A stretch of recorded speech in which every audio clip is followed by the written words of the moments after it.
Let's talk about some of these Week 5 featured games, some of the games that many of you will be watching on Sky TV. Why don't we start in Detroit, where the Lions host the Carolina Panthers, two 3-1 teams here. Panthers coming off a perception-changing win over the New England Patriots. They won that one in a shootout, 33-30. But prior to that, we really hadn't seen a whole lot from this Carolina offense. They had been really bad, averaging just 15 points per game heading into last week's game. Again, they did score 33 on the Patriots, but keep in mind, the Patriots defense right now ranks last in the NFL in terms of yards allowed. Detroit, meanwhile, has been playing very well defensively, especially in the front seven. The Lions top 10 against the run, and keep in mind, Carolina, a run-first offense. Detroit totally smothered the Minnesota offense last week, holding them to just 7 points. Now, the Panthers play pretty good defense themselves. They held their first two opponents to just 3 points apiece. They were surrendering fewer than 14 points per game entering last week's game. Again, they did give up 30 to the Patriots, but that's the Patriots. No one will ever confuse that New England offense with this Detroit offense. The Lions, they don't run the ball very well. Matt Stafford having a good season, but doesn't pass the ball downfield as frequently as he used to. So this Detroit offense just not as dangerous as it was in years past. So I think the defenses are going to dominate here. This is going to be an ugly, low-scoring game. I like under 43.5. Moving on now to Dallas, where the Cowboys host the Green Bay Packers. Dallas just 2-2. People starting to worry about them a little bit. That offensive line that was so dominant last season just hasn't been quite as good this year. And the defense has been bad, especially in the secondary. The Cowboys have allowed 101 completions. That is tied with Philadelphia for most in the NFL.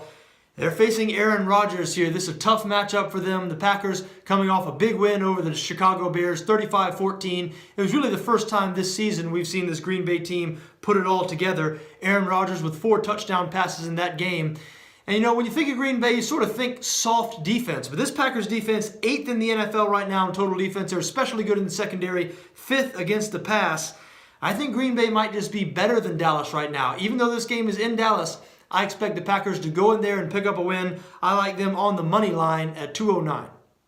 What about the Sunday night game? The undefeated Kansas City Chiefs traveling to Houston to face the Texans.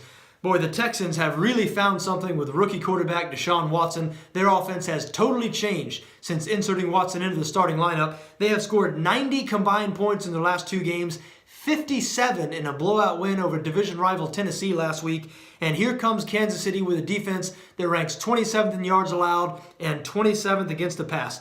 So you combine those two things, Houston scoring 90 points in their last 2 games, the Chiefs with the NFL's 27th ranked defense, and you'd expect a high-scoring game here.